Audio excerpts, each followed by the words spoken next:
अब शुरू होने जा रहा है देश का सबसे बड़ा मुकदमा, आपकी अदालत, रजत शर्मा के साथ।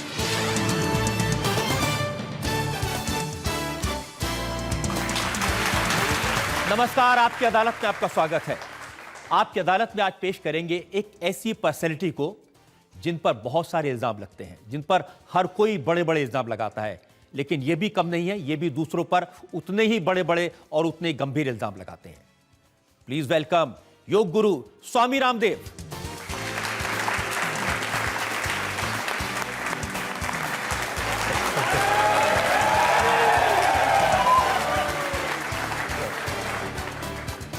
आज के इस खास मुकदमे के लिए जज के तौर पर हमें आमंत्रित किया है जाने माने पत्रकार मधुकर उपाध्याय को।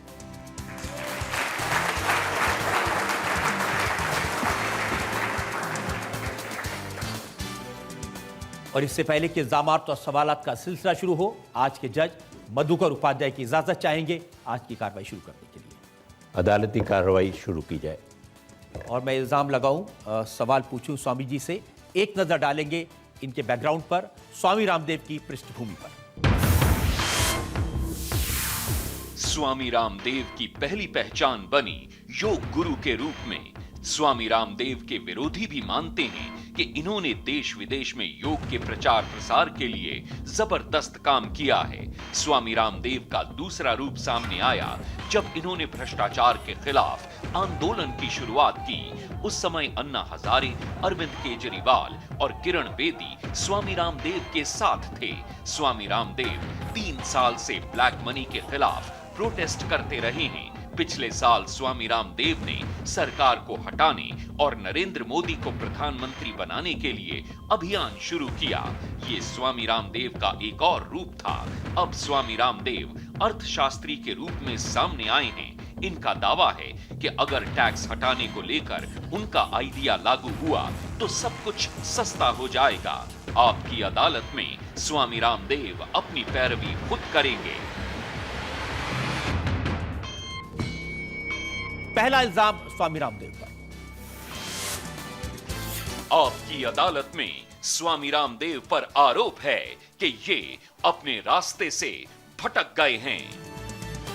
स्वामी जी, 3 साल पहले जब आप भ्रष्टाचार के लिए आवाज उठाने सड़कों पर निकले थे, उस वक्त कौन आपके साथ था, कौन आपका चेला था और किसके आप गुरु थे, यह जरा मैं आपको दिखाना चाहता हूं। एक वीडियो मेरे पास में है, लोग भूल गए हैं, आपको याद दिलाना चाहता हूं, लोगों को याद दिलाना चाहता हूं। बहुत रिसर्च करते हो रजत जी।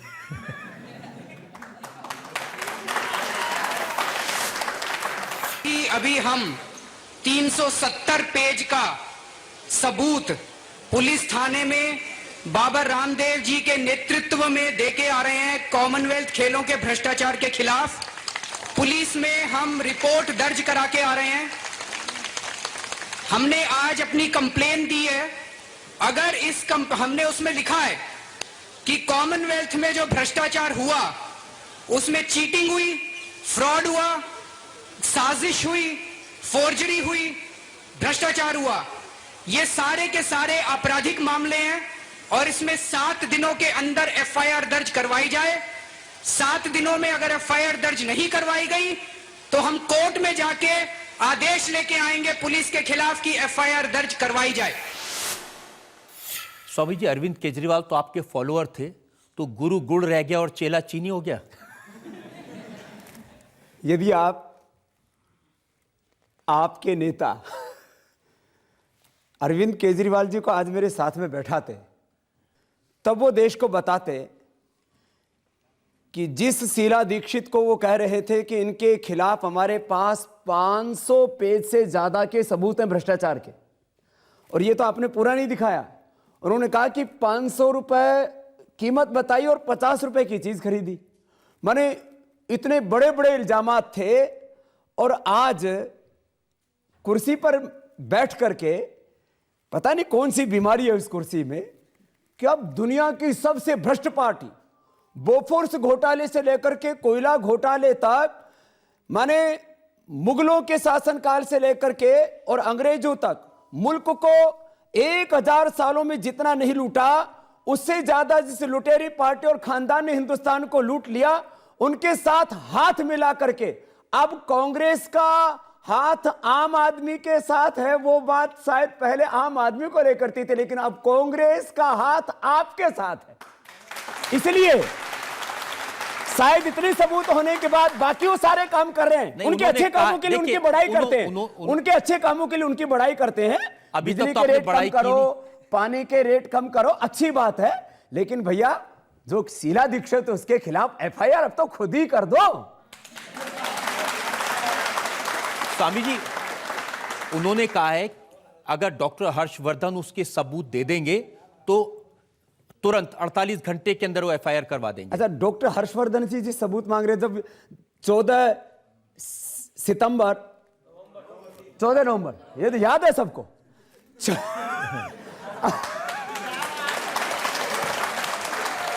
14 नवंबर को जब 500 पेज की एफआईआर दर्ज कराई, तब वो हर्षवर्धन जी से सबूत लेकर के आए थे।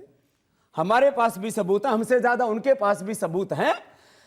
भ्रष्टाचार के खिलाफ जंग लड़ने का उन्होंने ऐलान किया है, तो मैं समझता हूं कि उनको किसी से कोई प्रमाण लेने की जरूरत नहीं। देश में वो सुपर हीरो हो जाएंगे जिस दिन शीला दीक्षित के खिलाफ एफआईआर दर्ज नहीं कराएंगे, उनको सीधा जेल में डालेंगे, उस दिन वो आसमान पर पहुंच जाएंगे। करके तो दिखाएं, करना चाहिए। अरे आप तो उनको फंसा रहे हैं। हाँ, फंसा कहां रहे? अरे आप, उनकी सरकार जिन 8 एमएलए के दम पर टिकी है, वो आप भूल गए वो शीला दीक्षित की पार्टी के हैं, वो कांग्रेस के हैं। आप उनकी मुझे एक बात समझ में नहीं आई, मैं आप लोगों से पूछता हूं, बीजेपी को सरकार बनाने के लिए कितने लोग चाहिए? पूरा दम खम लगा करके डॉक्टर हर्षवर्धन जी 4 एमएलए नहीं ढूंढ पाए, और कांग्रेस के 8 ने आपके 28 ढूंढ लिए। ये देखो कौन सा न्याय। आप मुझे ऐसा लगता है ये आप वालों ने कांग्रेस को ढूंढा है या कांग्रेस ने आप वालों को ढूंढा है?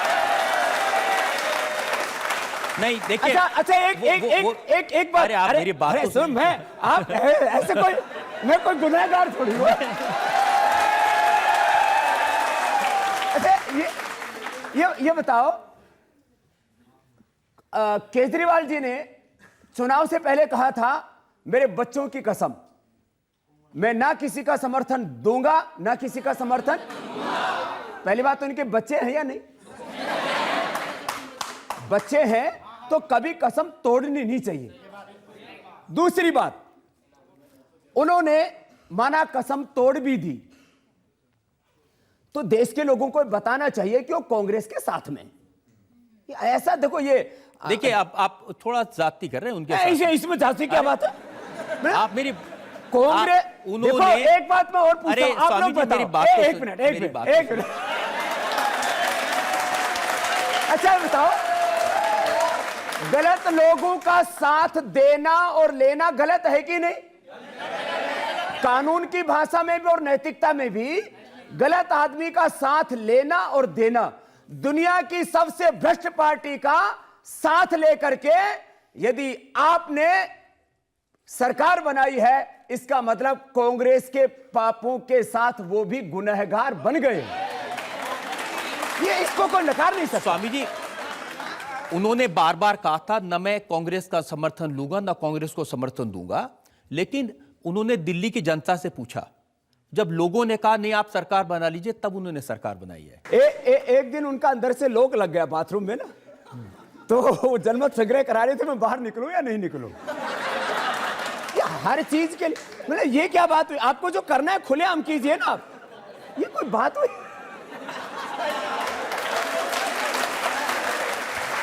आप मेरी बात ही नहीं सुन रहे हैं। अच्छा आप सुनाओ। वो कांग्रेस की मदद ना उन्होंने ली है ना वो लेना चाहते थे। अच्छा। कांग्रेस ने जबरदस्ती मदद दी है, चिट्ठी दे दी थी लेफ्टिनेंट गवर्नर को। इनकी जबरदस्ती मदद बीजेपी वालों को क्यों नहीं दी? भाई मान लीजिए यदि आपस में एक दूसरे की आलोचना की बात की जाए, तो अरविंद केजरीवाल से तो कम ही आलोचना की होगी बीजेपी ने कांग्रेस की। हाँ, लेकिन ये तो कांग्रेस ने तय किया ना कि इनकी सरकार बनानी है, और कांग्रेस के लोग ये कहते हैं कि अगर अरविंद केजरीवाल की पार्टी आगे बढ़ेगी तो नरेंद्र मोदी के रास्ते में अड़ंगा अटक जाएगा। देखो, आदरणीय श्री अरविंद केजरीवाल जी को हमने तो सीएम बनने पर भी शुभकामनाएं दी थी, हम तो आज भी उनको शुभकामनाएं देते हैं। और मुझे लगता है जो पूरा परिप्रेक्ष्य है, यदि बीजेपी के अर्थात मोदी जी के वोट ये 5% काटेंगे तो 95% कांग्रेस के वोट काटेंगे। इसलिए हमारी शुभकामनाएं हैं। कांग्रेस को खत्म करने का जो महात्मा गांधी का सपना था और नरेंद्र मोदी जी का सपना है, उसको अरविंद केजरीवाल जरूर पूरा करें। हमारी शुभकामनाएं। आपकी अदालत में अगला इंटरव्यू। आपकी अदालत में स्वामी रामदेव पर आरोप है कि ये किंग मेकर बनना चाहते हैं। स्वामी जी, आपने कहा कि आप अरविंद केजरीवाल को इसलिए मदद करेंगे क्योंकि वो कांग्रेस की हवा निकालेगा और आप मोदी को प्रधानमंत्री बनाएंगे। नहीं, हम देश को बनाने के लिए, देश को बचाने के लिए अभियान चलाए हुए हैं। कुछ लोग देश बेचने में लगे हैं। देश को बचाने के लिए जो भी हिंदुस्तान में काम करेगा, बाबा रामदेव उसके साथ खड़ा हो। Single agenda. देखिए, मैंने आपका बयान पढ़ा था, आपने कहा मैं प्रण लेता हूं जब तक कांग्रेस की सरकार को हटा नहीं दूंगा, नरेंद्र मोदी को प्रधानमंत्री बना नहीं दूंगा, मैं वापस हरिद्वार नहीं जाऊंगा। नहीं, ये प्रण तो आज भी मेरा है कि लोकसभा चुनाव तक, मतदान की अंतिम तिथि तक, और मैं भविष्य वक्ता नहीं हूं, लेकिन देश का भविष्य दिख रहा है, क्योंकि वर्तमान में जो परिस्थितियां बनी हुई हैं, हमारे प्रधानमंत्री जी बेबस लाचार से दिख रहे हैं। न भ्रष्टाचार मिट रहा है, न काला धन आ रहा है, न गरीबी खत्म हो रही है, न महंगाई खत्म हो रही है। पूरे देश में हाहाकार मच रहा है।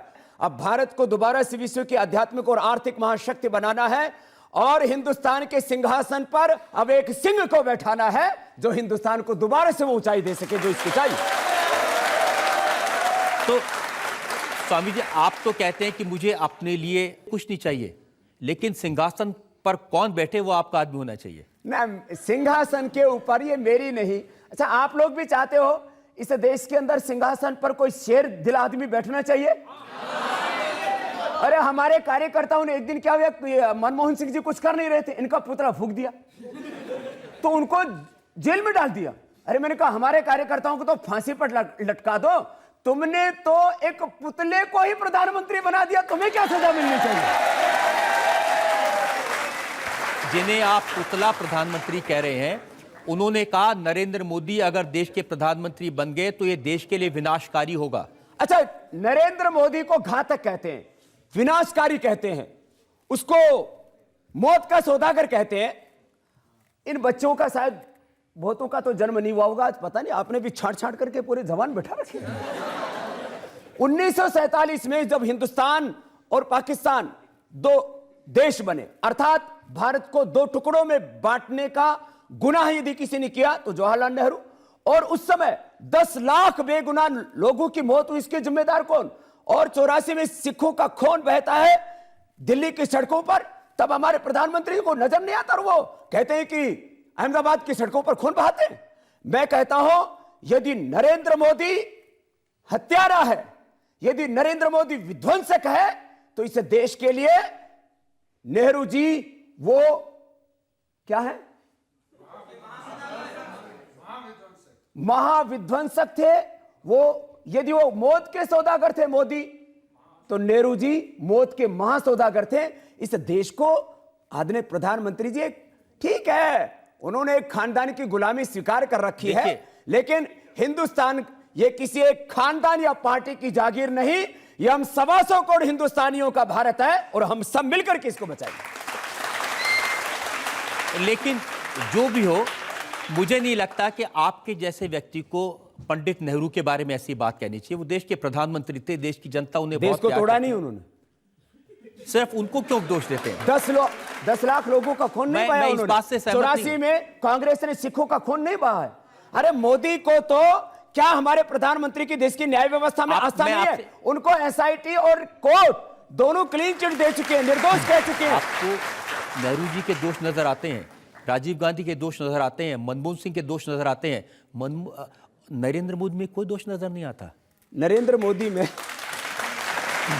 ही दोष है, नरेंद्र मोदी में एक ही दोष है कि जिसने सारे दोष के, सारे पाप के हिंदुस्तान में, वो व्यक्ति अब उस पापी पार्टी, उस लुटेरे खानदान को खत्म करने के लिए निकल पड़ा है और हिंदुस्तान के लोग उसका साथ देंगे और वो पापी खानदान हिंदुस्तान से खत्म होगा। ये उसका पाप, ये गुनाह।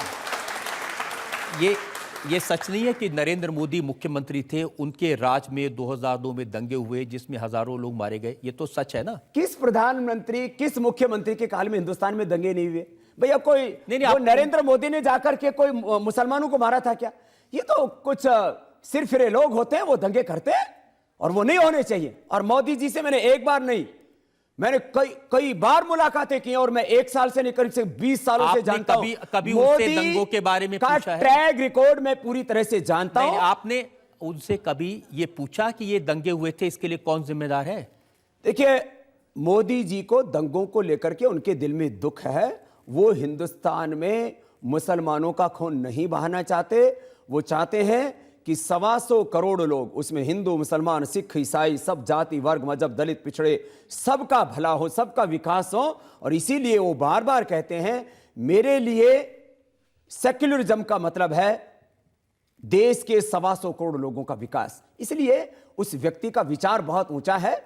कुछ लोगों को उसकी लोकप्रियता रास नहीं आ रही है, इसलिए उनके ऊपर बेबुनियादी इल्जाम लगाए जा रहे हैं। मोदी ऐसा नहीं है। कांग्रेस के लोग तो ये कहते हैं कि वो देश को बांट देंगे। अच्छा, देश का विभाजन कांग्रेस ने किया और अपना। अरे आप फिर कांग्रेस के बारे में आगे, मैं पूछ रहा हूं मोदी के बारे में। देखो, एक झटके में काला धन, भ्रष्टाचार, महंगाई, बेरोजगारी, गरीबी, इन सबका समाधान करने के लिए मैंने उनको एक सुझाव दिया है कि सारी बड़ी करेंसी वापस लो, एक सिंगल ट्रांजैक्शन टैक्स लगाओ, सरकार के खजाने भी भरे रहेंगे और लोगों को आधे मूल्य में गैस मिलेगा, डीजल मिलेगा, पेट्रोल मिलेगा, साबुन, शैम्पू, टूथपेस्ट मिलेगा। हिंदुस्तान में महंगाई, जिसको दुनिया के सबसे बड़े अर्थशास्त्री जो है मनमोहन सिंह दूर नहीं कर पाए, वो महंगाई भी खत्म होगी, बेरोजगारी भी खत्म होगी, गरीबी भी खत्म होगी। और क्योंकि जब बैंकिंग ट्रांजैक्शन होगा वो ट्रेसेबल होगा, तो उससे कोई भी व्यक्ति जो है अपराध करके बच नहीं सकता। ये इतना बड़ा फार्मूला है और हिंदुस्तान में इतना बड़ा पैसा आएगा, जो लाखों करोड़ रुपए जो अभी कंपनियों के पास में भी करीब 9 लाख करोड़ रुपए सरप्लस मनी है, वो सब लगेगा। तो मैं नहीं कह रहा, पूरी दुनिया की बड़ी बड़ी एजेंसियां करें कि हिंदुस्तान में करीब 10 करोड़ लोगों को रोजगार मिल सकेगा। ये मेरा नहीं, विश्व की बड़ी बड़ी संस्थाओं का सर्वे है। तो मोदी 10 से 20 करोड़ लोगों को आने वाले भविष्य में नौकरी दे सकते हैं। मोदी इस देश से भ्रष्टाचार, काले धन को खत्म कर सकते हैं। मोदी इस देश से महंगाई, बेरोजगारी को खत्म कर सकते हैं।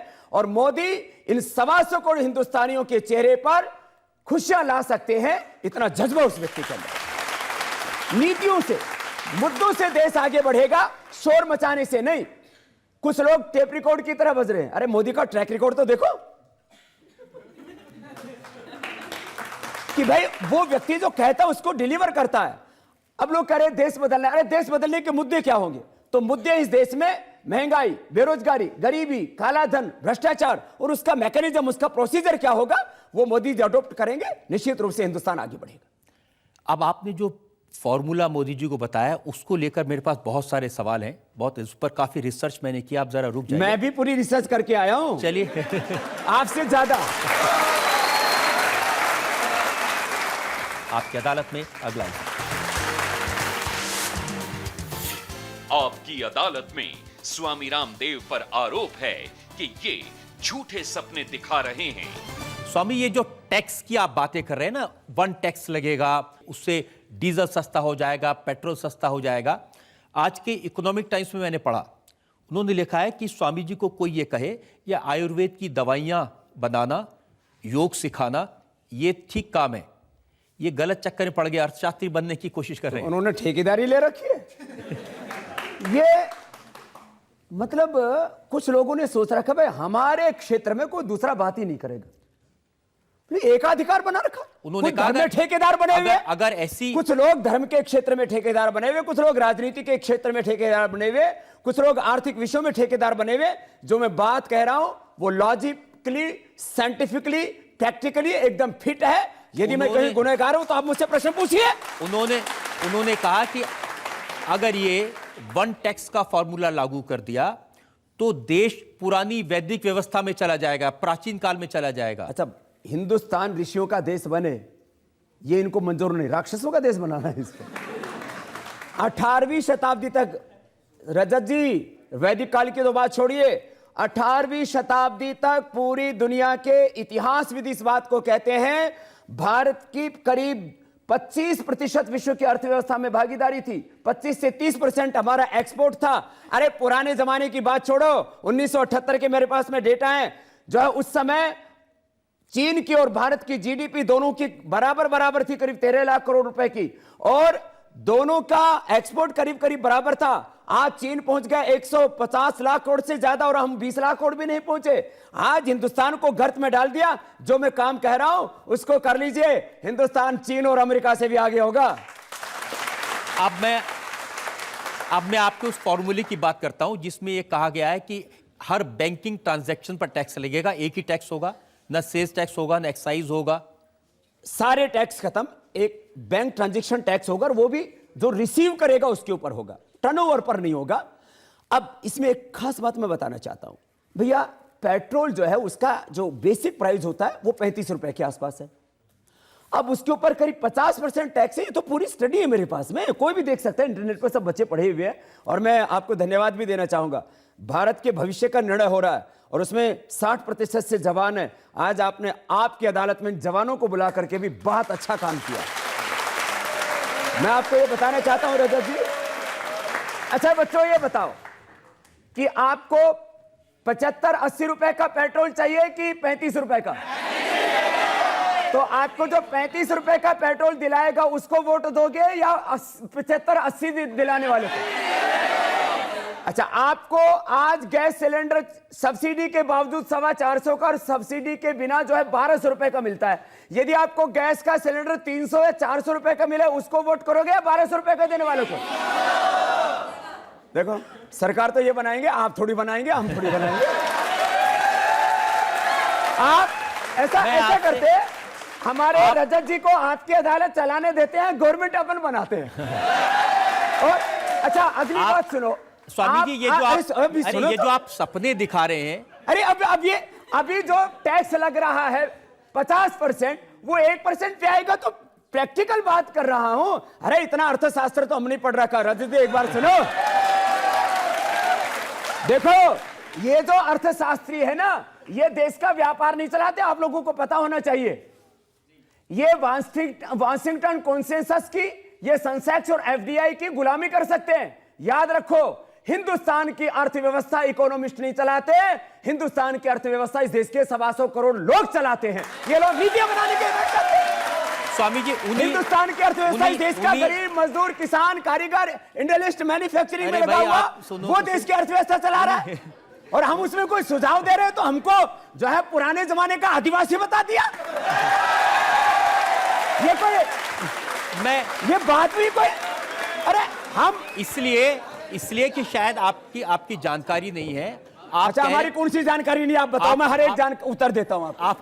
आप कह रहे हैं कि टैक्स लगेगा बैंकिंग ट्रांजैक्शन पे, लेकिन आप यदि आज हार गए ना, हाँ, तो अगली बार मैं उधर होऊंगा और आप इधर बैठेंगे। आप सवाल हार जीत का नहीं है, मेरा तो काम है सवाल पूछना, और कठिन सवाल पूछूंगा। आप कह रहे हैं कि बैंकिंग ट्रांजैक्शन पर होगा। हाँ। इस देश में 60 करोड़ लोग ऐसे हैं जिनका बैंक अकाउंट ही नहीं है। 60 करोड़ लोगों के पास में, अरे सुनो, ताली बजाने से पहले बोलो। 60 करोड़ लोगों के पास में खाने के लिए 2 वक्त की रोटी भी पूरी नहीं है, बैंक ट्रांजैक्शन कहां तक करेंगे? हाँ।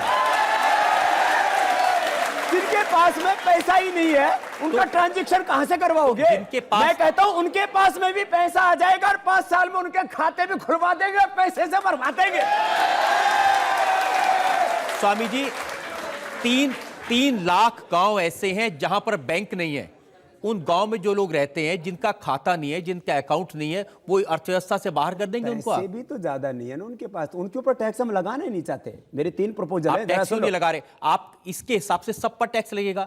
जो किसान जिसको आज टैक्स देखो, देना पड़ता, अभी जो आप बात कर रहे हो ना, दरअसल भ्रांति कहां से हुई है? ये प्रपोजल अर्थ क्रांति के लोगों ने तैयार किया था। मैंने अर्थ क्रांति की पूरी वेबसाइट को पढ़ा है। अरे उसमें जो है भ्रांति क्रांति होगी आपको। माने उसमें क्या है, देखो अर्थ क्रांति के अच्छे लोग हैं, उन्होंने एक विषय में सोचा अर्थ क्रांति का और हमारा एक विचार समान है, बड़ी करेंसी वापस लो और एक ट्रांजैक्शन टैक्स लगाओ, जिससे कि जो है इलेक्ट्रॉनिकली ट्रांजैक्शंस हो, वो ट्रेसेबल हो, सिंप्लीफिकेशन हो और एक मजदूर और किसान पर टैक्स नहीं लगना चाहिए। दूसरी बात, टैक्स जो है वो स्लैब में लगना चाहिए, एक जैसा टैक्स नहीं होगा, टैक्स होगा ट्रांजैक्शन टैक्स ही, लेकिन उसमें स्लैब्स होंगे। गरीब आदमी को पर भी उतना ही टैक्स लगेगा, अमीर आदमी पर। मैं कह रहा हूं होगा ही नहीं ना, गरीब और किसान पर टैक्स होगा ही नहीं, उसको तो पैसे मिलेंगे, ऐसी प्रक्रिया होगी जिससे कि उसके जीवन में भी समृद्धि आए, उसको महंगाई से मुक्ति मिलेगी। जितना ज्यादा टैक्स होगा, आचार्य चाणक्य कहते हैं, अब जैसे आप लोगों को पेट्रोल सस्ता मिलेगा, डीजल सस्ता मिलेगा, गैस सस्ती मिलेगी, साबुन शैंपू टूथपेस्ट सस्ता मिलेगा, इस पर 12% टैक्स होता है। कुछ लोग इस देश में झूठ बोलने का ठेका ले रखा है कि 3 से 5 करोड़ लोग टैक्स देते हैं, बाकी इस देश के 120 करोड़ लोग टैक्स ही नहीं देते। आप लोग साबुन खरीदते हो, टूथपेस्ट खरीदते हो, बिस्किट खरीदते हो, उस पर टैक्स लगता है कि नहीं? कितना परसेंट लगता है? 12% कम से कम। तो कौन कहता है हिंदुस्तान के आदमी टैक्स नहीं देते? तो हम तो कहते हैं ये टैक्स भी नहीं देने पड़ेंगे, जो आज टैक्स देने पड़ रहे हैं ये भी देने पड़ेंगे, और बैंक ट्रांजैक्शन टैक्स भी गरीब को, किसान को नहीं देना पड़ेगा। और जो हमारी अर्थव्यवस्था से जो बाहर पैसा पड़ा है, जो करीब 10 लाख करोड़ रुपए भरी 500 और 1000 की करेंसी में, और इसके अलावा भी जो और मैंने कहा करीब 9 लाख करोड़ रुपए कंपनियों का रिजर्व पड़ा, वो लगाने नहीं चाहते क्योंकि टैक्स सिस्टम बहुत खराब है। पूरी वर्ल्ड की एजेंसियों की रिपोर्ट है। आप रुकिए, आप मेरा कागज देखिए, पहले सुनिए आप मेरी बात। आप कह रहे हैं कि चीजें सस्ती हो जाएंगी। हाँ, होंगी। कुछ टैक्स ऐसे लगाए जाते हैं जो लोग चाहते हैं कि वो लोग उनका इस्तेमाल ना करें। सिगरेट पर, शराब पर भी टैक्स कम कर देंगे तो क्या होगा? देखो, मैन्युफैक्चरिंग पर कितना टैक्स लगना चाहिए, बीड़ी सिगरेट पर कितना टैक्स लगना चाहिए, रियल एस्टेट में कितना टैक्स लगना चाहिए, और जो लैंड की मार्केट में इंफ्रास्ट्रक्चर वालों पर कितना टैक्स लगना चाहिए, दारू आदि बनाने वालों पर कितना टैक्स लगना चाहिए, ट्रेडिंग वालों पर कितना टैक्स लगना चाहिए, छोटे व्यापारियों पर कितना टैक्स लगना चाहिए, सारा बना के लेके आया। ये अगर 3 चीजें आप उसमें ऐड कर देंगे तो आपका फॉर्मूला एकदम कामयाब हो जाएगा। मैं एक आपको छोटी सी बात कहता हूं, देखो जो ट्रेडिंग करता है, 100 करोड़ रुपए का उसने टर्नओवर किया, रिसीव भी किया उसको, मैं जो है अमाउंट को रिसीव भी किया, 100 करोड़ का उसका खाते में पैसा आया। आज यदि 1% लगाएंगे तो उसको 1 करोड़ लगेगा, उसको प्रॉफिट 1% हो रहा है, तो उसको हमें 0.20 लगाना पड़ेगा। इसी तरह से यदि कोई 100 करोड़ का कोई मैन्युफैक्चरिंग करता है और उसको 10 करोड़ रुपए प्रॉफिट होता है, तो आज की डेट में 3 करोड़ रुपए टैक्स देता है, उसमें 2% लगाओ तो उसको 2 करोड़ देना पड़ेगा, 1 करोड़ उसका भी बचेगा, और इसमें जो है टैक्स का जो दायरा है वो बढ़ेगा। मैं आपके आगे उसको बताता हूं। 5% है तो उसके ऊपर 5% का प्रॉफिट है तो 1% लगाओ उसके ऊपर। रियल एस्टेट वाले कम से कम 30% बताते हैं, उसके ऊपर 6% लगाओ। जो दारू आदि बेचने वाले, मैं तो कहता हूं वो उनको करीब 50% जो है मुनाफा होता है, उसके ऊपर तो 40% टैक्स लगा दो, जिससे कि ये धंधा कम हो और लोग बर्बाद होने से बच जाए। ये सारे मेरी हाँ भर रहे हैं, ये बेवकूफ है सबके सब। आप कह रहे हैं कि ये बेवकूफ, मैं कह रहा हूं कि क्या इस देश के इतने बड़े अर्थशास्त्री 10 साल से प्रधानमंत्री रहे मनमोहन सिंह, वो बेवकूफ हैं, उनको ये बात समझ में नहीं आई? प्रधानमंत्री जी ने पूरी दुनिया के लोगों के सामने कहा, मैं इस देश से महंगाई को खत्म नहीं कर पाया, मैं देश में बेरोजगारी और गरीबी पर काबू नहीं कर पाया, मैं भ्रष्टाचार और काले धन पर अंकुश नहीं लगा पाया। इसलिए मैं कहता हूं, जब वजीर को समाधान नहीं सूझता तो फकीर को आना पड़ता है, और तर्क तथ्य प्रमाण के साथ अपनी बात कह रहा हूं, कोई सपना नहीं दिखा रहा हूं। आप कोई भी मेरे से प्रश्न पूछिए, हर प्रश्न का उत्तर दूंगा, ऐसे नहीं बैठा हूं, पूरी तैयारी करके आया हूं। तब मुझे जरा एक ब्रेक के लिए रुकना है, उसके बाद मैं आपसे कुछ और सवाल पूछूंगा, कुछ नए इल्जाम मेरे पास नहीं होंगे। ब्रेक के रुकेंगे और ब्रेक के बाद इंडिया टीवी के जो पत्रकार है ना, जो आज 10 लाख रुपए की तनख्वाह पा रहे हैं, उनको 3 लाख रुपए का टैक्स नहीं देना पड़ेगा, 10-20 हजार में गुजारा हो जाएगा, उनके भी बल्ले बल्ले आएगा। आपकी अदालत में अगला इल्जाम। आपकी अदालत में स्वामी रामदेव पर आरोप है कि राजनीति में इनकी भाषा शालीन नहीं है। स्वामी जी, जब आप यहां बात करते हैं तो बहुत शालीनता से बात करते हैं, प्रवचन देते हैं तो बड़ी शालीनता से। गाली कहां देता हूं भैया? मैं आपको अच्छा, चोरों को चोर कहना क्या एक गलत भाषा है?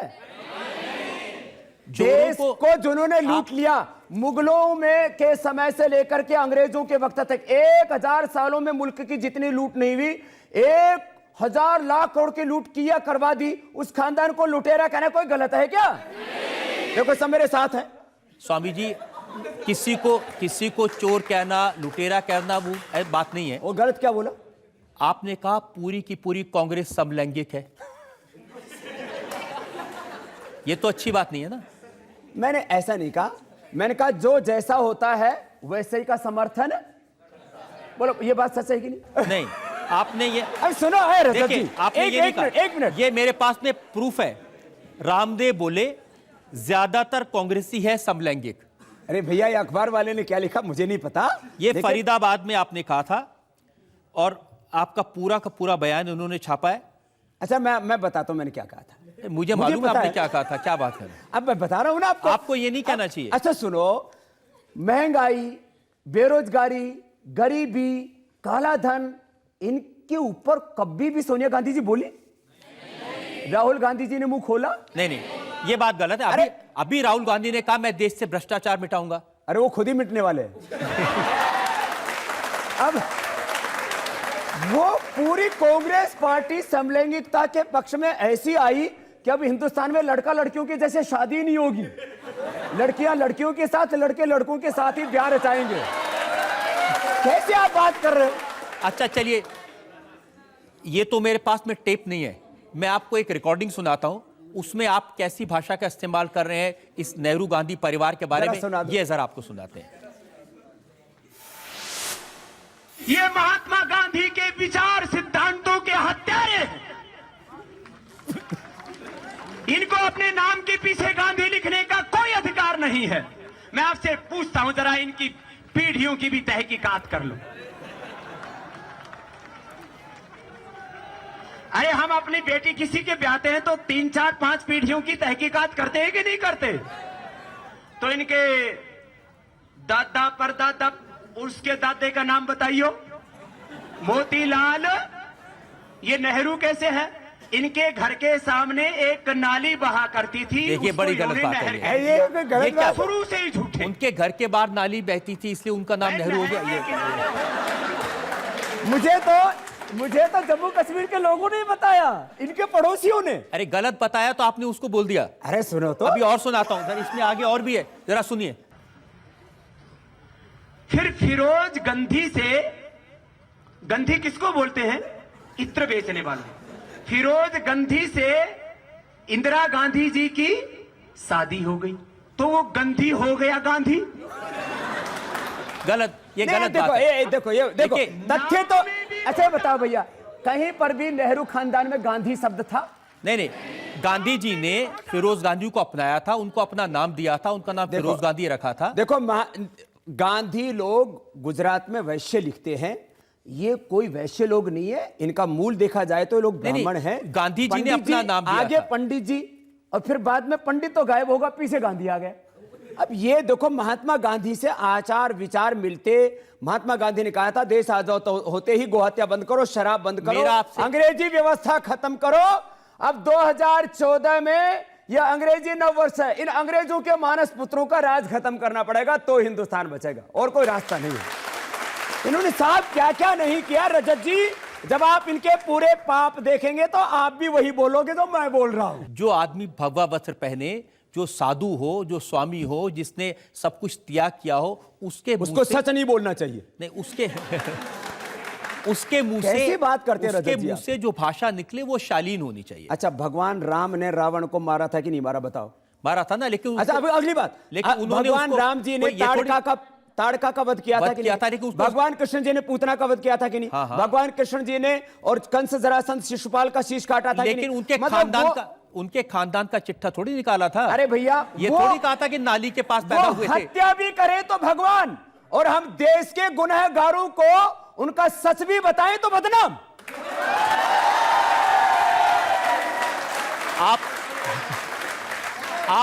आप सच बताइए, आप जो वो गड़बड़ करते हो उसको एक्सपोज करिए। तो अब मैंने अभी इसमें कौन सा झूठ बोल दिया? झूठ नहीं, मैं कह रहा हूं भाषा की शालीनता। देखो, भाषा की शालीनता होनी चाहिए, लेकिन उसके साथ में सच भी होना चाहिए। मैं तो दरअसल राहुल जी से बहुत प्यार करता था, लेकिन आपको आश्चर्य हो रहा, मैं तो आदरणीय मनमोहन सिंह जी से भी 2-3 बार मेरी लंबी मुलाकात हुई, बहन प्रियंका जी से भी मिला। दरअसल मुझे लगता है आपका दर्द यही है, इन सबको मिले, उन्होंने आपको हवा नहीं दी। देखो, अब तो वही हवा में उड़ रहा है, मुझे क्या हवा देंगे। बात यह है, मैं उस भाई के साथ बैठा, देखो ये कोई ऐसे, देखो ऐसी सीक्रेट बात बोलनी नहीं चाहिए, लेकिन आपने इतना मेरे ऊपर आरोप लगा दिया इसलिए बोलना पड़ेगा मुझे। वो लड़का ऐसे व्यक्तिगत तौर पर देखो तो बुरा नहीं है, बहुत इनोसेंट है। मतलब जिसको कौन लड़का? राहुल गांधी? अच्छा, तो वो इनोसेंट इतना कोई है, आदमी इनोसेंट इतना है कि मध्य प्रदेश के और कुछ इधर उधर के कुछ ऐसे लोग जिनमें कोई अकल नहीं है, वो लोग उसको राय दे देते, उनकी राय भी मान लेते। मैं कहता हूँ कम से कम एक अच्छा गुरु तो रख ले, गुरु घंटालों की बजाय। वो उसमें व्यक्तिगत तौर पर मुझे लगता है इतनी कोई बुराई नहीं है, लेकिन उसमें समझ नहीं है हिंदुस्तान की। देखो, हिंदुस्तान को समझने के लिए जो एक दिमाग चाहिए, जो दिल चाहिए और जो विजन चाहिए, मुझे लगता है उसके अब क्या होता है, कई बार जो है ना कोई अब नुक्स रह जाता है। विधाता का खेल है, इसमें हम क्या कर सकते हैं। अब देखो, अब ये फिर आप अन्याय कर रहे हैं, ये गलत है। नहीं। अब देखो आप मोदी जी, अच्छा एक बात बताओ भाई, मोदी जी राहुल जी दोनों का पॉलिटिकल करियर एक साथ शुरू हुआ कि नहीं? 10 साल पहले हुआ ना। अब मोदी जी जो एक चाय बेचने वाले के घर में पैदा हुआ है, उस व्यक्ति को सियासत विरासत में नहीं मिली, उसके पीछे कोई सरनेम नहीं लगा हुआ था, साधारण सा आदमी, कभी एमएलए एमपी का चुनाव भी नहीं लड़ा था, उसको तो ऐसे ही मुख्यमंत्री जाके, भगवान की कुदरत की लीला है। अब वो मोदी वो करोड़ों दिलों पर राज करने लगा, और राहुल गांधी को सपने में भी सत्ता जहर दिखाई देती। साधारण घरों में असाधारण लोग पैदा होते हैं, पूरी दुनिया को ऐसे ही लोगों ने बनाया है, आगे बढ़ाया है। देखिए, हिंदुस्तान के 125 करोड़ लोगों का दर्द मोदी के दिल में है, वो हिंदुस्तान में कुछ बड़ा काम करना चाहता है और उसको एक बार आशीर्वाद देना चाहिए। ये जो खानदानी राजनीति है, इससे देश को मुक्ति दिलानी चाहिए। अगर राहुल गांधी कुर्सी पर नहीं बैठना चाहते, राजनीति उनको जहर लगती है, तो वो आपकी तरह है ना, आप भी राजनीति करते हैं लेकिन कुर्सी पर नहीं बैठना चाहते। देखो, ना हमको एमएलए बनना, ना एमपी, ना सीएम, ना पीएम, लेकिन देश को बचाना है, देश को बनाना है। मैंने तो आज सुबह सुबह सलाह दी थी आदरणीय मनमोहन सिंह जी को, जब आप गरीबी दूर कर नहीं सकते, महंगाई, बेरोजगारी, भ्रष्टाचार दूर कर नहीं सकते, तो मैंने कहा खुद ही सत्ता से दूर हो जाओ ना, अब सिंहासन पर क्यों बैठे हो, हमारे साथ आके आसन करो। अब जनता से जिससे आप बार बार सलाह ले रहे हैं, उससे पूछते हैं, उनके मन में सवाल है आपसे पूछने के लिए। या आप 3rd रो में। हाँ बाबा जी, मैं आपका एक गाना है, जाने किस दिन लाल किला मर्दानी भाषा बोलेगा, तो क्या लगता है आपको इस बार लोकसभा चुनाव के बाद लाल किले से मर्दानी भाषा सुनने को मिलेगी?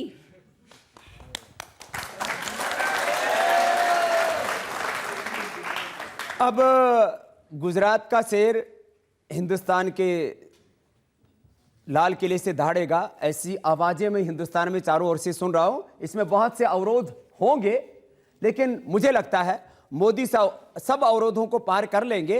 और हमारे लिए मोदी एक व्यक्ति नहीं है, क्योंकि वो हमारे मुद्दों के साथ है, और यदि कांग्रेस हमारे मुद्दों के साथ होती तो हमारा हाथ भी कांग्रेस के साथ हो सकता था, लेकिन हमने उनको मौका दिया और उन्होंने मुझ सहित जिसने भी देश की भलाई की आवाज उठाई उनको धोखा दिया।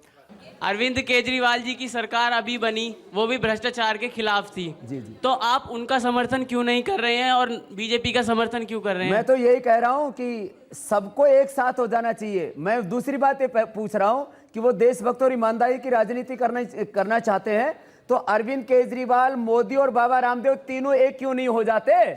वही होना चाहिए ना, तभी तो भ्रष्टाचार। तो भैया वो उनको भी तो सोचना चाहिए। अब बहुत सारे लोग ये कह रहे हैं, ये जो आम आदमी पार्टी है, ये खुद तो कुछ कर नहीं पाएगी, लेकिन मोदी का खेल खराब कर देगी।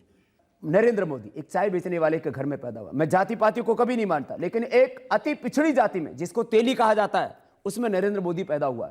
तो ये कहते हैं हम परंपराएं तोड़ना चाहते हैं, वीआईपी कल्चर खत्म करना चाहते हैं।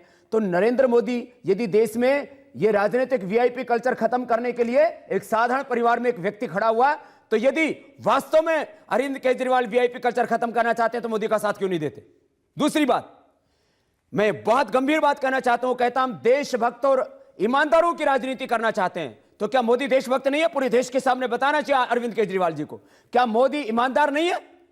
क्या देशभक्ति और ईमानदारी का ठेका कोई एक व्यक्ति ले सकता है?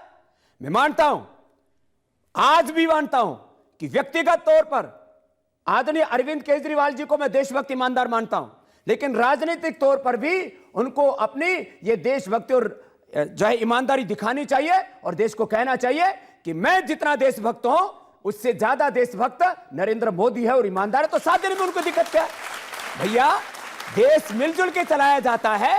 देश को जो है वो कोई तानाशाही से नहीं चलाया जाता कि मैं ईमानदार बाकी सब बेईमान, ऐसा नहीं सोचना चाहिए। मैं मानता हूं कि जब देश बेचने वाले एक साथ मिलकर के देश को लूटने में लगे हैं तो देश को बचाने वाले लोगों को साथ में आना चाहिए और नरेंद्र मोदी के बारे में उनको देश को साफ साफ बताना चाहिए। आपने अभी खुद ही कहा कि नरेंद्र मोदी मुजफ्फरनगर दंगों को लेकर बहुत ज्यादा दुखी हैं। गुजरात के दंगों। गुजरात दंगों को लेकर वो बहुत ज्यादा दुखी हैं, लेकिन उन्होंने अब तक माफी नहीं मांगी। जहां तक एक बहुत बड़ा सवाल है कि लोग कहते हैं कि जो इंसान जिंदा है उसे झुकना सीख लेना चाहिए क्योंकि अकड़ते तो मुर्दा है।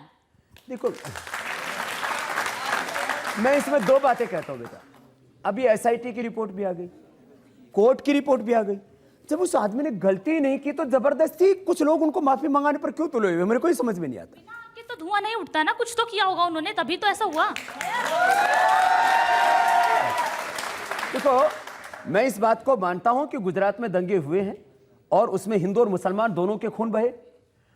अब इसमें मुख्यमंत्री के रूप में उनकी जिम्मेदारी बनती है कि वहां दंगे ना हो, और उन्होंने उसके बाद दंगे नहीं भी होने दिए। तो राजनीतिक तौर से यह सवाल जायज है कि दंगे नहीं होने चाहिए थे, लेकिन हुए। उन्होंने कहा कि वो दुख हर एक को होता है। अब इसको लोग ना दूसरे ढंग से उनको नीचा दिखाने के लिए कि उन्होंने दंगे करवाए, जब वो माफी मांग लेंगे तो कहेंगे अच्छा तुमने दंगे करवाए। तो ये दरअसल अंतहीन यात्रा है। ये मनसा का प्रश्न नहीं है, ये पूरी तरह से पॉलिटिकल जो है एक प्रश्न है। इसका एक ही इलाज है, नरेंद्र मोदी आपकी अदालत में आए और ऐसे सारे सवालों के जवाब दे जनता के। ये ठीक है। स्वामी जी, हमने आपसे हर तरह के सवाल पूछे, राजनीतिक भी पूछे, कांग्रेस के बारे में पूछे, अर्थनीति के बारे में पूछे, और आपने, जाहिर है आप जवाब देने में तेज हैं, रिसर्च भी आप पूरी करके आए थे। अब वक्त है आपकी अदालत में आज के जज मधुकर उपाध्याय के फैसले का। अदालत ने बाबा रामदेव पर लगाए गए आरोपों पर उनके जवाब सुने। वो आरोप विभिन्न क्षेत्रों में थे, यौगिक, आध्यात्मिक, राजनीतिक, आर्थिक और व्यापारिक भी।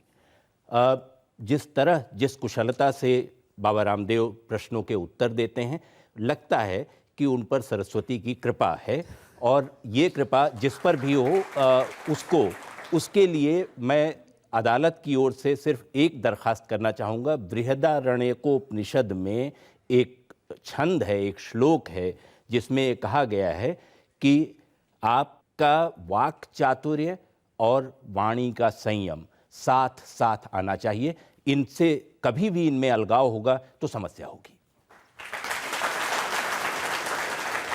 इस उम्मीद के साथ, इस विश्वास के साथ कि स्वामी रामदेव इसी तरह से देश के लोगों को योग सिखाते रहेंगे, उन्हें जगाते रहेंगे और देशभक्ति का पाठ पढ़ाते रहेंगे, हम आज का शो यहीं खत्म करते हैं। अगले सप्ताह से मुलाकात होगी एक नई शख्सियत के साथ। तब तक के लिए नमस्कार।